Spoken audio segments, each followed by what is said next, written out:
പരസ്പരം അയൽക്കാർ തമ്മിൽ തമ്മിൽ കണ്ട് ജീവിച്ചിരുന്ന കാലം.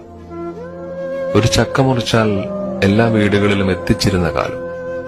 ഒരു വിരുന്നുകാരൻ വീട്ടിൽ വന്നാൽ, ചോറ് തികയാതെ വന്നാൽ, കറി തികയാതെ വന്നാൽ ഓടി അടുത്തുള്ള വീട്ടിൽ നിന്നും എടുത്തുകൊണ്ടുവന്ന കാലം.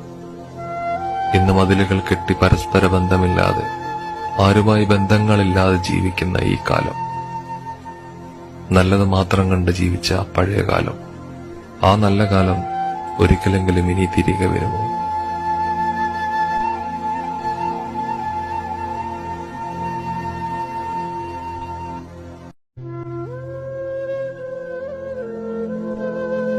പരസ്പരം അയൽക്കാർ തമ്മിൽ തമ്മിൽ കണ്ട് ജീവിച്ചിരുന്ന കാലം. ഒരു ചക്ക മുറിച്ചാൽ എല്ലാ വീടുകളിലും എത്തിച്ചിരുന്ന കാലം. ഒരു വിരുന്നുകാരൻ വീട്ടിൽ വന്നാൽ, ചോറ് തികയാതെ വന്നാൽ, കറി തികയാതെ വന്നാൽ ഓടി അടുത്തുള്ള വീട്ടിൽ നിന്നും എടുത്തുകൊണ്ടുവന്ന കാലം. ഇന്ന് മതിലുകൾ കെട്ടി പരസ്പര ബന്ധമില്ലാതെ, ആരുമായി ബന്ധങ്ങളില്ലാതെ ജീവിക്കുന്ന ഈ കാലം. നല്ലത് മാത്രം കണ്ട് ജീവിച്ച പഴയ കാലം. ആ നല്ല കാലം ഒരിക്കലെങ്കിലും ഇനി തിരികെ വരുമോ?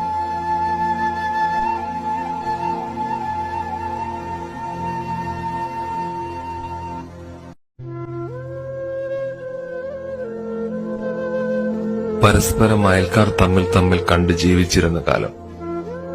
ഒരു ചക്ക മുറിച്ചാൽ എല്ലാ വീടുകളിലും എത്തിച്ചിരുന്ന കാലം. ഒരു വിരുന്നുകാരൻ വീട്ടിൽ വന്നാൽ, ചോറ് തികയാതെ വന്നാൽ, കറി തികയാതെ വന്നാൽ ഓടി അടുത്തുള്ള വീട്ടിൽ നിന്നും എടുത്തുകൊണ്ടുവന്ന കാലം. ഇന്ന് മതിലുകൾ കെട്ടി പരസ്പര ബന്ധമില്ലാതെ, ആരുമായി ബന്ധങ്ങളില്ലാതെ ജീവിക്കുന്ന ഈ കാലം. നല്ലത് മാത്രം കണ്ട് ജീവിച്ച പഴയ കാലം. ആ നല്ല കാലം ഒരിക്കലെങ്കിലും ഇനി തിരികെ വരുമോ?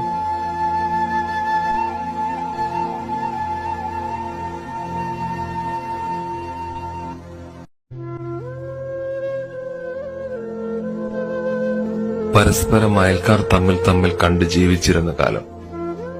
ഒരു ചക്ക മുറിച്ചാൽ എല്ലാ വീടുകളിലും എത്തിച്ചിരുന്ന കാലം.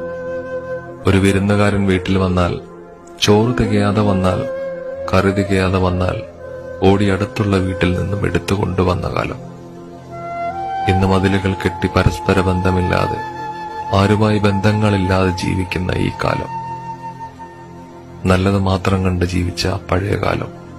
ആ നല്ല കാലം ഒരിക്കലെങ്കിലും ഇനി തിരികെ വരുമോ?